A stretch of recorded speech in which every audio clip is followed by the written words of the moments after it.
Well, good morning and welcome to Monday Moments with Sandy. This is just part of Suburban Homesteader, Wyoming, Arizona. I have been doing Moments this entire month, and it was just something I wanted to expand on because sometimes, as homesteaders, we have a lot of information about chickens and food and canning and all kinds of things like that, but we don't really stop and think about other things, your time, your money, your intentions. And that's what our topic is for today. And so let me just quickly say hello to a couple people. Milk and Honey is in here. Hello, hello. Cheryl is in here. Rebecca, Touched by Yarn is in here. Hello. And Melanie is here. Good morning, everybody. That's so kind of all of you guys to stop in. And so this morning's topic, time, money, intention. I don't want this to be one of those bombarding things. I want it to be something that we look at and we go, oh, I need to think about that in a different way. How could this benefit me? And Andy is here. Good morning, young lady. So people just popping in. That's excellent. Maybe we should define what time is, what money is, and what intention is, so that we're kind of all on the same page while we go through my half-hour live stream this morning. Because time is one of those things that it is a limited resource, but it's one of the few things in our world that we're all on a level playing field. Everybody has exactly the same amount of time as other people. Now, we may convince ourselves we don't have as much time as other people, but that's not true. Every single one of us have exactly the same time. It's all what we choose with that time, because time is a limited resource and you don't get it back. Once it's gone, once you spent that time in a good way or a bad way, it's gone. So we have to choose, and actually how we choose can reveal a lot of stuff to us. Money. Now, I have said this over and over and over again. Money is just a tool. It's not a number. It's just a tool. It's something that follows our values, our priorities. If we realize it or not, really, we spend money sometimes. Okay, as a women, sometimes we go shopping and we spend money that if we would have been in a different mood, we would have never spent that money. I think all of us at some time have done that. And we haven't really looked at the money maybe in the correct way. One of the things when I worked all the time, when I went to spend some money, I would go, okay, that would take me 2.5 hours of work to pay for that. And sometimes that would stop me from buying something. So, but where it goes really tells us a story of what we think is important and how we value our money. And sometimes maybe that's the issue, that we don't value our money. Some people feel guilty for the money that they have. It's all interesting paradox of time and money. But then we come to intention, and that can be your anchor, right? That can make it so that your intention is time getting wasted, is money getting wasted, or you've intentionally used that time or used that money. We have to really think about those things. They all go together. Now, all of us have wasted time. Sometimes you just got to just go, I can't do anything. I just have to stop. And maybe that's because we've been working and working and working, and we just need that time. But your intention can be really a powerful tool that could really just give you purpose, growth, meet your goals. So that can be really important. Um, it's that you just got to really, really just think of how you're spending your time, your money, your intention. Okay, let's start with time. So we're starting, excuse me, level playing field. Everybody's got that 24 hours a day. Now we split our time up. We sleep, we eat, we work. And just because you don't have a 9 to 5 job doesn't mean that you're not working. Because so many people in this world do so much stuff, but they never clock in to a time. And so sometimes we think that our time is not as valuable as somebody that clocks in. I'd like you to stop that idea. Okay. If you look at time differently, if you look at it as that it's not just gone, it's time you spent. And, you know, I'm always a big proponent of having a little notebook, writing down what you're spending. But how about writing down what time you spent, not just the money you spent. And then when you look at it through the week, you can go, okay, that helped me, that didn't help me. Am I giving my best time, my best energy when I'm spending that time? Sometimes I get in a mood, and maybe you guys don't ever do this, but I do sometimes. And I don't want to listen to anybody. I don't want to do anything. I just rather sit down, zone out, watch a movie. Have you guys ever done that? You know, where I could have probably used that time in other ways, but sometimes you just got to have that, you know, you just want to zone out. You just have to. And that is not that is not wrong. Don't feel guilty for that kind of thing. Now if it's happening all the time, maybe you need to reevaluate how you're using your time. Why what is the reason why you want to do that? I have to look at myself. If I want to spend too much time just zoning out, why do I need to do that? Why do I need to? Why am I feeling that? And I think that's important. Are you busy just to be busy, or do you have total intention of why you're doing what you're doing? Okay, money. Money can be very emotional. It is a tool, but it can be security. It can be fear. It can be freedom. It can be a lot of different emotions on why we have money or we don't have money, or what we want, how much money we want. I always find it interesting when people say that my goal is to make $100,000 a year. Now, that's a good goal. I'm not saying that's not a good goal, but what's the story behind that? Why do you want to make that much money? Why do you feel that you'll be satisfied if you can make that quote unquote $100,000? Um, let me tell you about my grandmother. My grandmother lived on a farm her entire life. She lived with my grandfather until he passed away. And from the time my grandfather passed away until when she passed away, um, Angie was probably 3. So we're talking like 45 years ago that she passed away.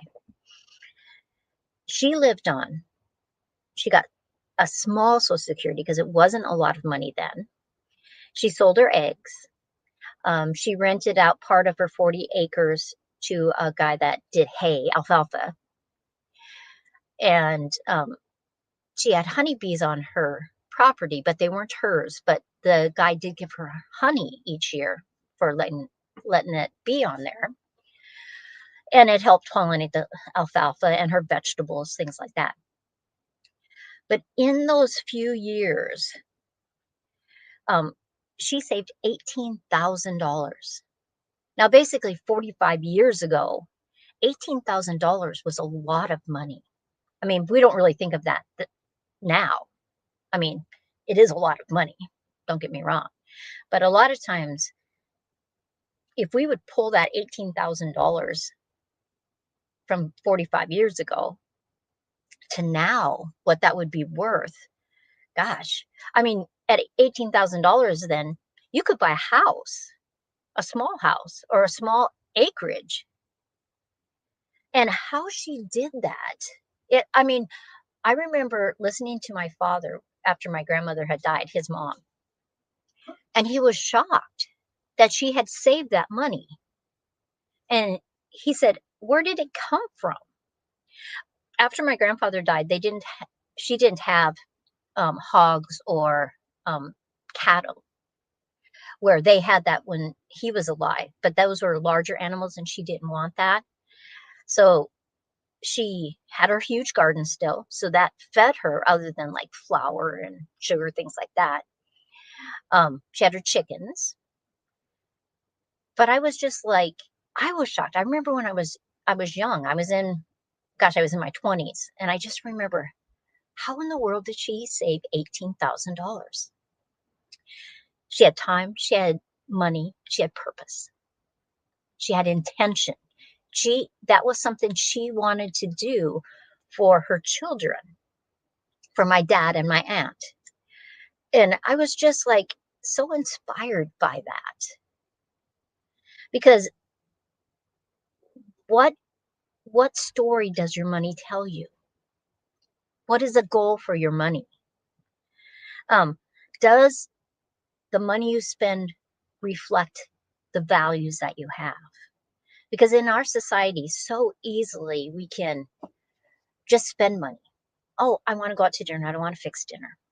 But anymore, when you go out to dinner, even for burgers and fries, it's like astronomical, the prices. We went to Chili's not, oh, 3 weeks ago or something. Joe had never been to a Chili's. And so we decided we would go. And he had some kind of cheeseburger and fries. And it was like $15 for a cheeseburger and fries. And then I can't remember if he had a drink or if he just had water. I can't remember. It's just amazing. But it really makes me stop and think, especially if you go out and it's good, but it's not as good as if you made it at home. What was my intention? What was my goal with that money? Because by the time we were done and we had a tip, it was, I think it was like almost $40. I did not stop and think about that. Now, it's always nice to once in a while go out. I'm not saying that. But you have to really align your money with your values. Um, it's more than money, really. It's more because I almost felt kind of guilty for spending that much money on something. Like, my meal was okay, but it wasn't great at all. You know, I mean, it wasn't like it wasn't edible. I'm not saying that, but it wasn't worth the amount of money I spent for mine. Rebecca says, I can go to the senior center for 1 month every day that they are open from Monday through Friday, and it will cost me $140 to eat there. But how much more would I save if I cooked it at home? See, choices that we have to make. You know, back home, we go to the senior citizen once in a while, and they have a lovely food, and it's not a huge amount of price. And um, ours is less than what you would be paying. No, well, maybe not. No, if I suppose if we went every single day, it'd probably be about that. I think it's about $5. And we don't really think about that. But we have to decide, what does it match our value? Does it match what we want to do? Do you go because you get to have that relationship with other people? you know? And it's not to say that Rebecca goes every single time. She's just saying that if she went Monday through Friday, that's what it would cost her. Oh, she says that they pay $7 per meal. Yeah. And um, we didn't go at all last year, so they could have raised ours too. I don't know if it's a pretty standard thing across the country. Um, but I know that though sometimes I get tired of fixing food, you know, I do. And it's like, do I have to do this the rest of my life? Well, yes, I do. That's just the way it is. Yes, I do. But if we can bring our intention together, we have our time, we're spending our money, we bring our intention as an anchor. I think that we can really find a good value, a, a good combination that your intention doesn't mean that it's perfect every single time. You know, it's just not going to always be perfect, but it can be your guide. And sometimes we we maybe not hadn't planned to spend a certain amount of money or go someplace, but because we want a relationship with other people, sometimes we go, you know. And sometimes it takes our time. Well, it's always going to take our time. Sometimes it takes our money. There's a balance, but what's our intention? um, to have this beautiful, full life. That's what, and so if we can move our time and money to match our intention, it doesn't matter how much money you make, you can have a fabulous, fabulous life. Now,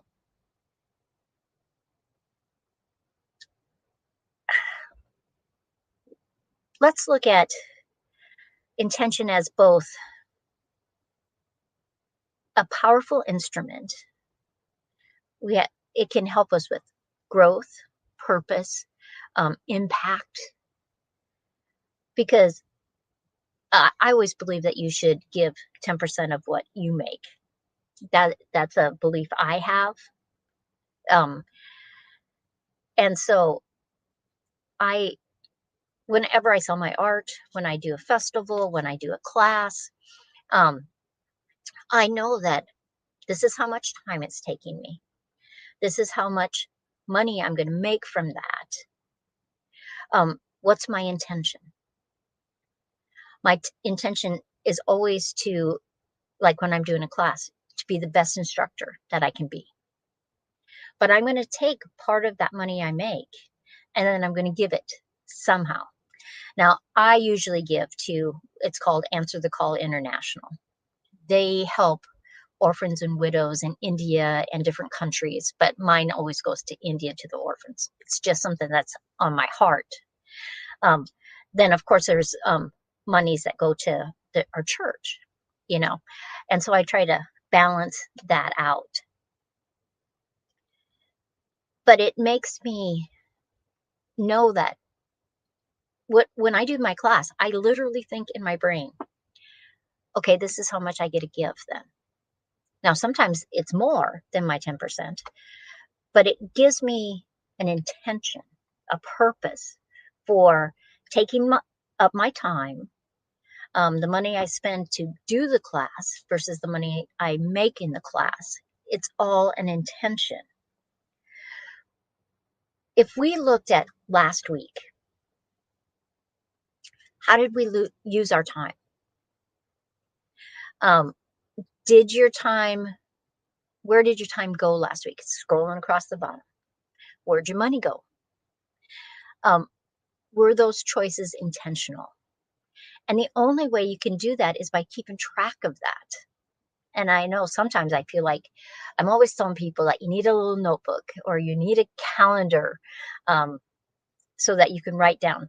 Like on my calendar that sits on my desk, I write everything that I'm doing, cross it off when I get it done. If I make any money that day, that goes on there too. Because one, I have to pay taxes. I have to know how much money I make. I have to know what I can deduct. when it comes to my taxes. How much did my class cost me? Or I'm doing a painting. What are the costs of my painting versus how much did I make for selling that? Did I have to give a commission when I sold that? Did I have to pay to be in a festival? These things all add up. So if I don't know where my money goes and how much time it took me, I can't know if it matches my intention, my goals, my um, what I want to achieve through those things. Now, a lot of people can do a lot of different ways on when they're trying to figure out how everything works. You know, um, but am I deliberately using my intention to get that goal? And when I get myself in those mindsets, I can really, really focus, and I don't waste time. Like if I'm just willy-nilly, I'm just, okay, these are the things I got to get done this week, blah, blah, blah, blah, blah. I'm busy, but I'm not necessarily busy with intention. And so I have to really actually focus my brain to say, okay, these are the things I have to do, but what's my intention? How much time is it going to take me? Is it going to cost me any money? Um, is it going to go towards my end goal for this week? And so those are just things that I um, think about. And it really makes me, I guess, how would I say that? Um,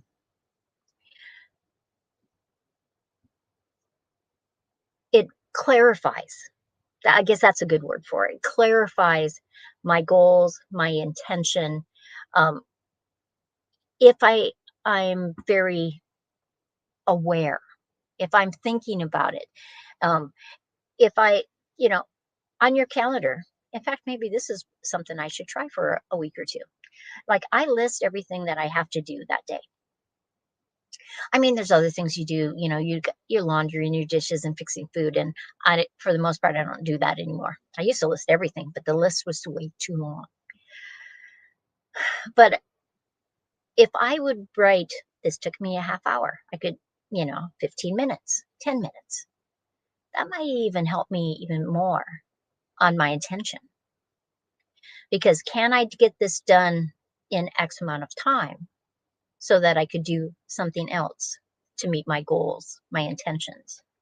Because um, not just on Monday moments, but on other, like when was that? On January 8th, I did a live stream and it was called, Can I Make $1,000 More a Month?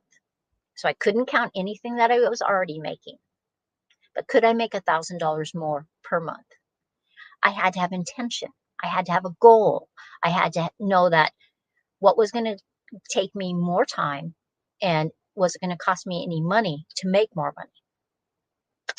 And I have to honestly tell you, it is the 19th and I have already reached past my $1,000. But intention. And so I was actually thinking earlier today, because I had just worked and worked the last couple of weeks doing different things, had different projects. I knew that I was going to have these classes. I was going to have art in the park. I was going to have my little art kits for sale. And it made it so that in those basically 2 weeks, I did what I thought I could do, only it would take me a month to do. But it was because I separated, I really looked at my time, I looked at my money, and I looked at then those intentions. And this morning I was thinking, oh, does that mean I can slack off the rest of the month? No, no. Because if you get into that mode of slacking off, it's like this vortex that it'll take you down. And I think it's important that all the time, every morning when you get up, okay, what am I going to do for my time? What are the things I have to get done today? Is there any money involved? And then what's my intention with those two categories? Um, is it going to where my large goal, because I think you should always have some large goals and some medium goals and some small goals. So my daily are my small goals. These are the things I want to do. My medium is what I want to have done by the end of the week or 2 weeks or the month. Then I look at the month, the quarter, the year.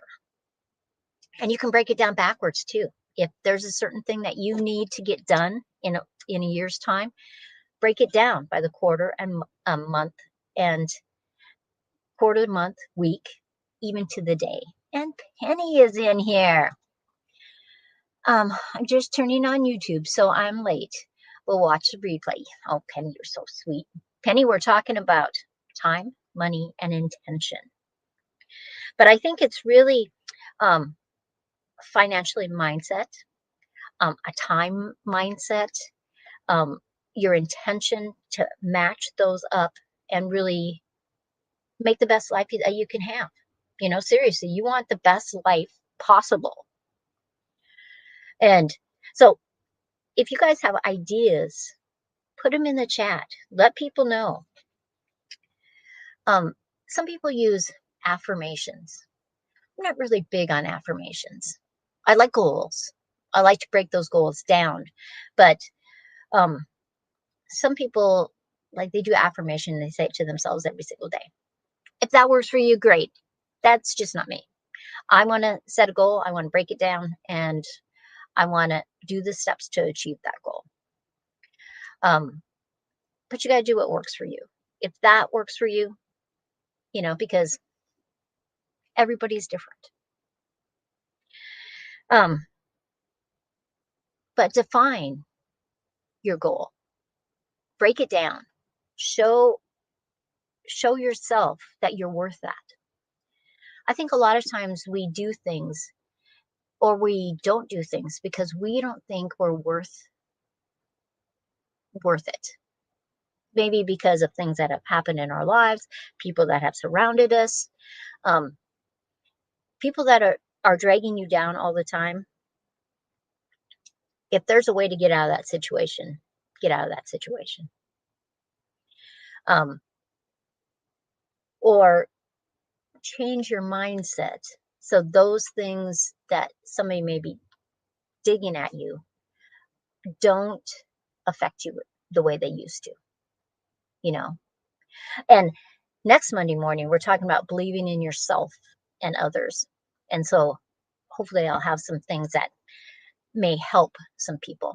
I know that when I talk about those things and write things down like that, it's always lifting up, you know. If you can figure out your time, you know, sometimes people will tell me, well, I have a 9-to-5 job, and so I can't do this, this, and this, and this, and this. Well, you got to do your 9-to-5 job. I'm not saying that. Of course you do. But there's a lot of other time in the day. We just have to decide how to use that time.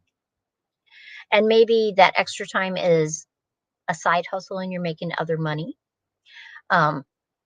Maybe that time is really bonding with your family.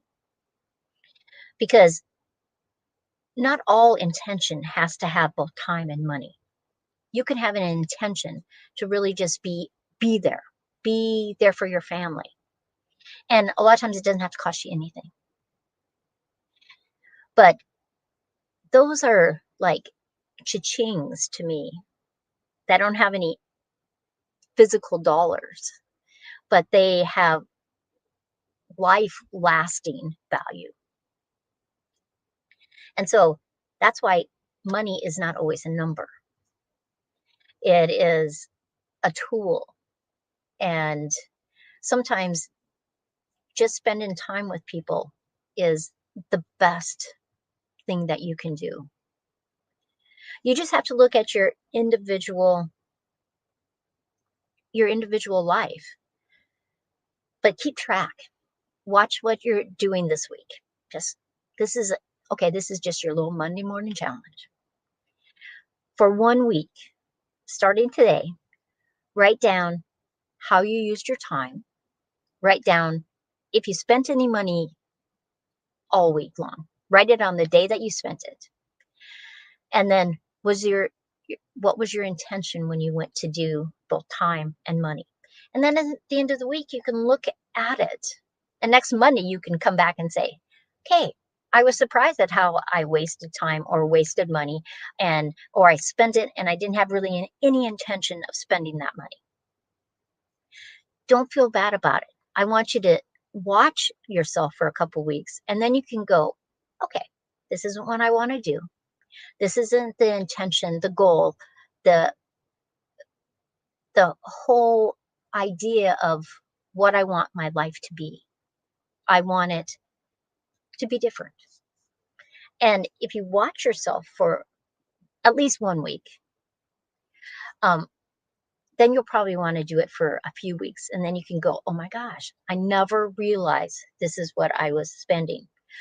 On your sheet, if you had to pay a bill, write that on there. If every day you're going out for coffee and at the end of the week you spent $45, $50, you can multiply that by 52 weeks in a year and just see how much you're spending on coffee. It's like surprising. But that works not just with coffee, it works with everything in our lives.